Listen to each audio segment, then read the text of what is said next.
இறைவனை விமர்சித்த இவர்கள் ஐயா ஈவேராவை விமர்சிப்பதை ஏற்க முடியவில்லை என்றால் அவர்கள் எவ்வளவு நடுங்கி போய் இருக்கிறார்கள் என்பதை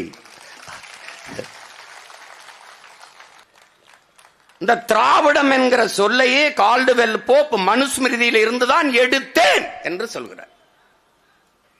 உங்களுக்கு தெரியும் மனுஸ்மிருதி யாரோட எண்ணூர் என்று. ஆரியம் திராவிடம் இரண்டு சொல்லுமே ஐரோப்பியர்கள் இந்த நிலத்தில் பயன்படுத்தியது. ரெண்டுமே வடபுலத்தில் ஆரியம், தென்புலத்தில் திராவிடம் என்று. இந்த திராவிடம் என்பது என் அன்பு பிள்ளைகளின் அருமை பெற்றோர்களே, வடபுலத்தில் இருந்து தென்புலத்திற்கு நகர்ந்து வந்த பிராமணர்களை குறிப்பதுதான் இந்த திராவிடம். பஞ்ச திராவிடர் என்றுதான் சொல்வார்கள். இது பஞ்ச திராவிடம்.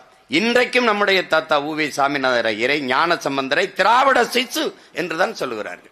இப்போது கூட காஞ்சி சங்கர மடத்திற்கு ஒரு இளைய மடாதிபதியை தேர்வு செய்திருக்கிறார்கள். அவர் பேர் டிராவிட் என்றுதான் முடியும்.